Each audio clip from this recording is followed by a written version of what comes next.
Hi everyone, it's me, and today, let's get creative, increase your creativity, and let's solve this mystery together. Let's go. Finally, after many battles, you've won. You defeated the game within a game within a game. Your reward? A mysterious file called Old Data, but something doesn't feel right. Opening it unleashes a flood of top secret files and redacted documents, but what does it mean? Clearly, whatever was hidden here was not meant to be seen. In the brief flashes we get, we see that it's led to war, espionage. It's tied to massive government conspiracies. What began as just a game suddenly transcends beyond. Suddenly the game becomes real. Should we accept this challenge? Should we try to solve the mystery?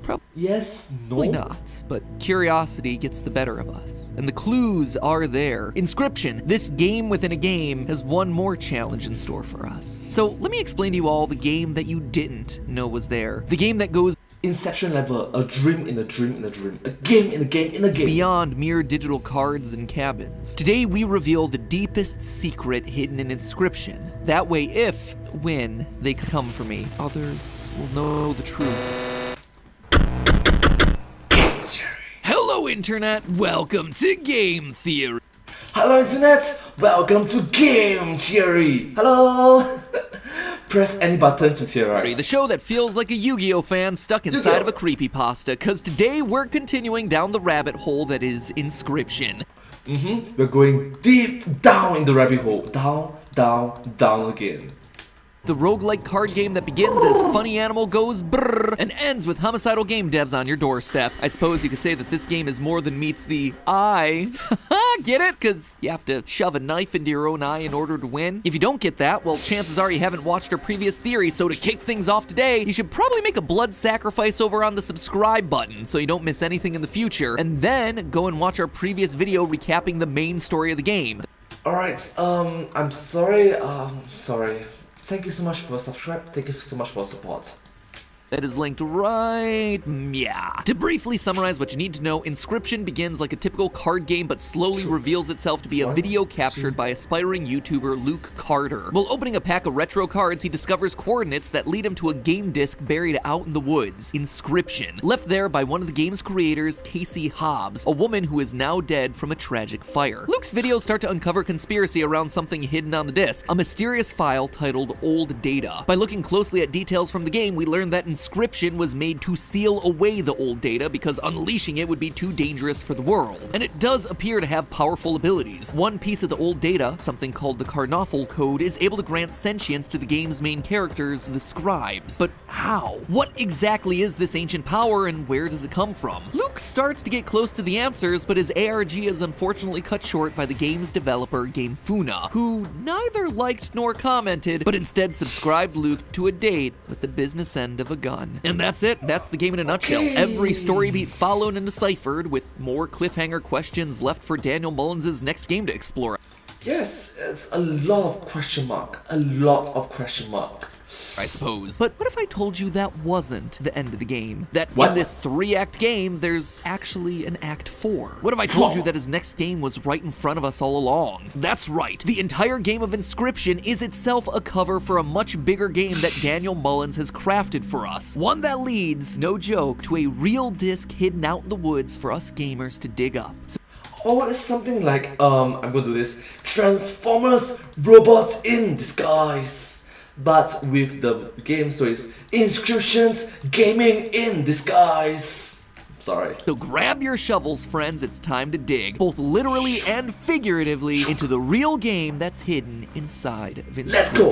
The first major Let's act of uncover. Inscryption ends with you finding a new game icon, which allows you to, go figure, begin a new game. Only this time it's in a completely different art style from everything up to that point. When you start this new game though, the keen-eyed among you may have noticed that what we get looks like an old Windows command line, and this prompt can actually become responsive if you hit Control-C while it's on screen. By using some basic coding language, which you can figure out by using the help tool, or you just know because you're a pre-internet boomer, you can navigate into a new file directory, specifically the one at the heart of the mystery, Old Data. There, we find a log.txt file, but when attempting to decode it, the command line prompts us for a cipher. After throwing Valorant characters, that guy from The Matrix, and famous Twitch streamers at it, I got nowhere, so it's back to the game for some clues.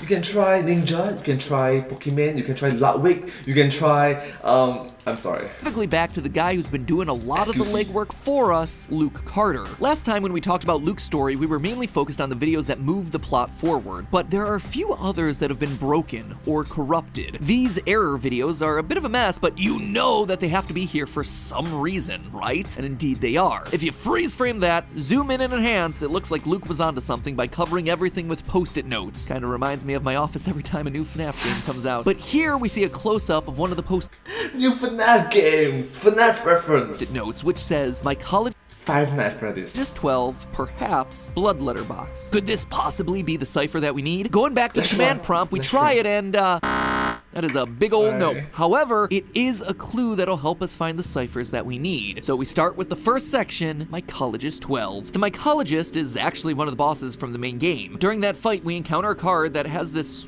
really odd name, just a random assortment of numbers. But loyal theorists will know that nothing in an ARG is ever truly random. These numbers are the first part of our cipher, but how many of them do we use? Well, it's right there in the clue, 12. The second clue, perhaps, is a lot trickier to find. In fact, it's such a generic word that you could probably link it to anything within the game itself, but that's where it gets you, because it's not actually in this game. It's really a reference to Pony Island, a previous Daniel Mullins game. In it, there was a mysterious soundbite that, when reversed, sounded like the words a beeper, perhaps.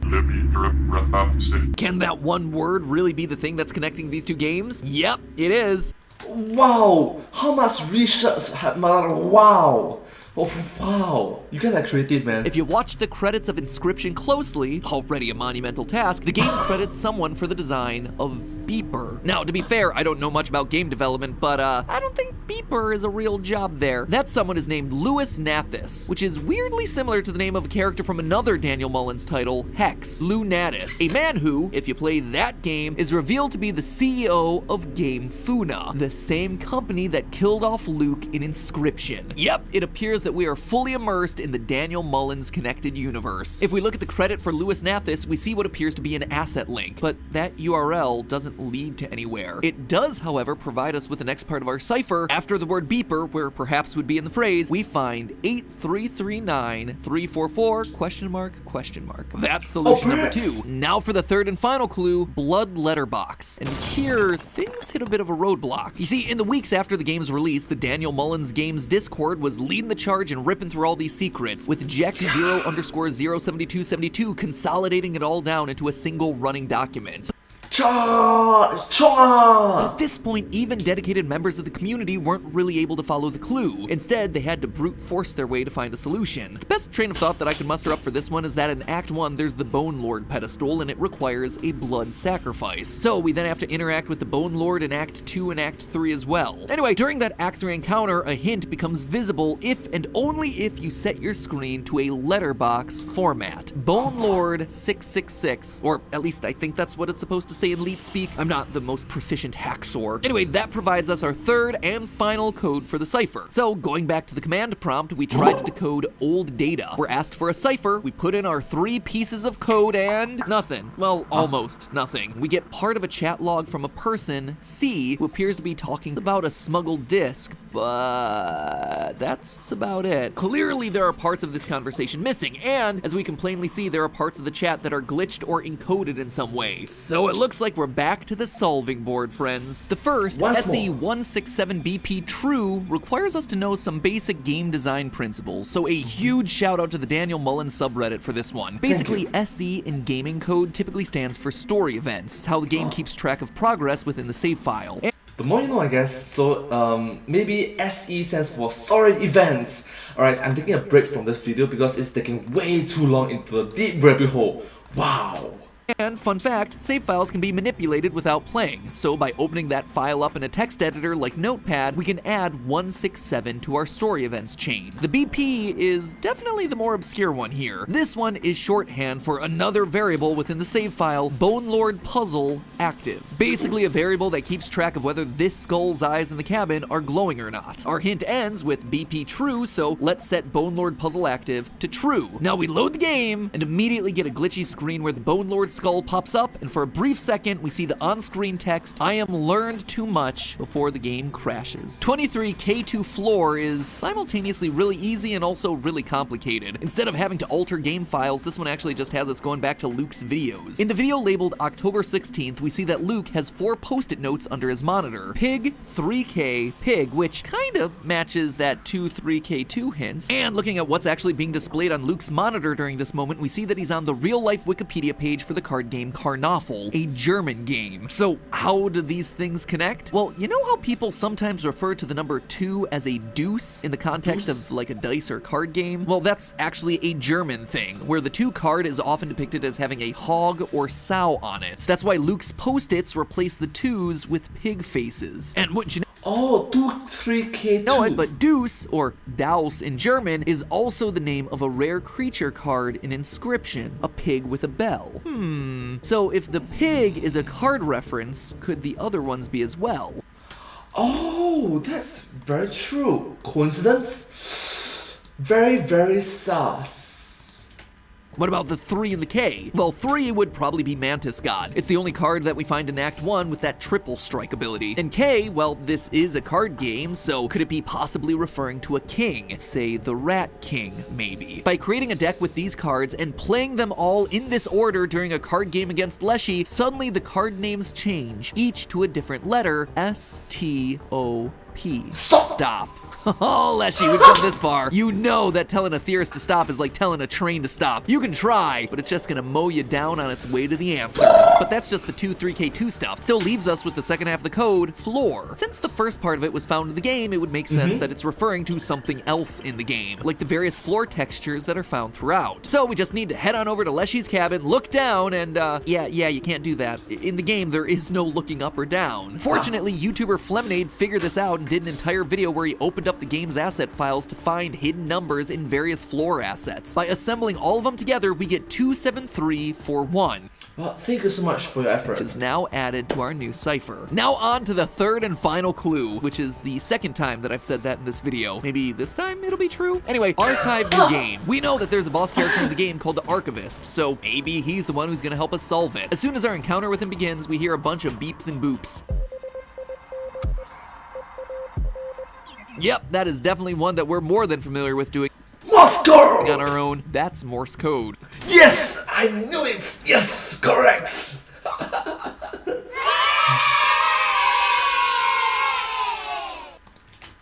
Transcribing it all and translating it gives us big ear. That's not the only Morse code that we can find in the game either. The next part, new game, is referring specifically to the new game card. In Act 3, it's actually sealed inside of a case, but we can still see that it's glowing, pulsating, flickering, in a pattern that resembles Morse code. Transcribing those flashes actually gives us the word no chance. So once again, armed with 3 parts of the cipher key that we got from these new clues, we go back to the command line and try to use these keys to decode log.txt. And boom, we've got ourselves text in Polish. Luckily, my family does speak a little bit of Polish. Wait, MatPat, wait, what? I've known you for, I've watched your video for 10 plus years. I didn't know you speak Polish.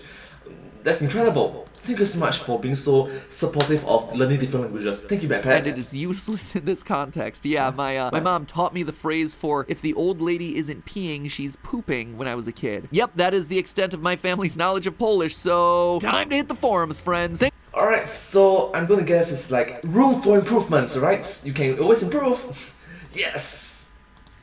Thanks to bilingual Daniel Mullins community members, we have an English translation, giving us another part of our chat log, Character B, which reveals a conversation between 2 co-workers at Game Funa. Character B, or Mr. Kaminsky, is not particularly happy about working on this particular assignment. You know, if the amount of F-bombs that he drops weren't a dead giveaway. Mr. Kaminsky makes this whole old data stuff feel way bigger than just a company secret, referring to things like the fate of the world and kissing the boots of the Russians, which sounds like some sort of Cold War era propaganda. On top of that, we also have Character C mentioning the name Barry Wilkinson, which, if you'll recall, is the name on the ID card that flashes up briefly when you open up the redacted files within old data at the end of the game. Wait a minute, you are saying character B, character C. There must be a character A, isn't it? But who he is and what he has to do with the old data, it's still not clear. He went to prison and got back to the US eventually, but still feels like we're missing something. In fact, we're missing a third person from the chat, Person A. I mean, after all, it would be kind of strange to start a conversation with Person B. But of course, when I was scratching my head trying to figure this one out, I noticed another set of clues within the text, setting us up for yet another 3-part search, which hopefully will give us the context that we are so desperately lacking. Yes, and it's let's here, continue. at this point in the script, looking back at like 7 different puzzles that we've solved already, that I wonder, should I go on? Do you want me to go on? Are you guys actually interested in all this puzzle solving? Because to me, I am. I think these puzzles are a lot of fun. This isn't just your typical swap letters out for other letters code or turn up the brightness of an image thing. This stuff is hidden deep, using everything that it can to hide our answers, like game code, save files, assets, unique scenarios within the game. It is wild how involved this thing is. And I gotta admit, I've already started looking into this third batch, and it's probably the most fun batch of all. Digging deep into Daniel Mullins's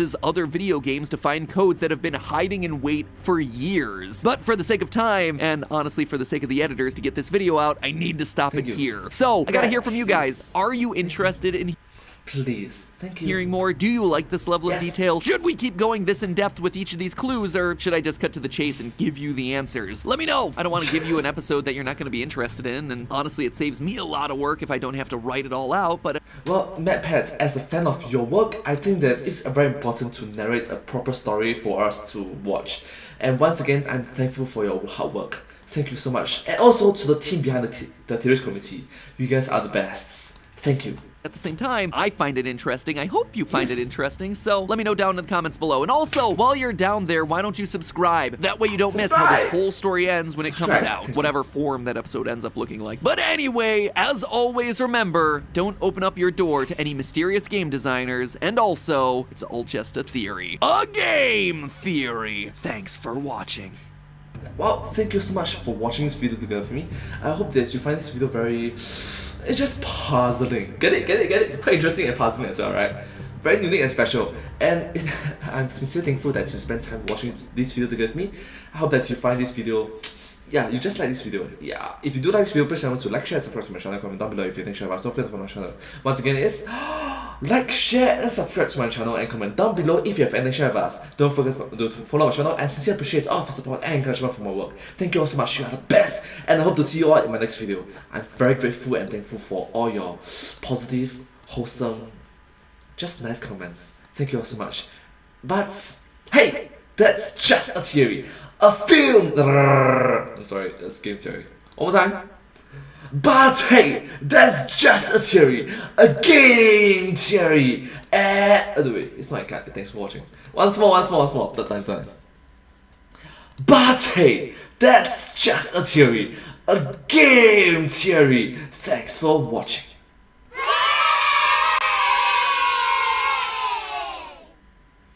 And I hope to see you all in my next video. Bye! Yes, finally I did the outro properly. Thank you. Subscribe.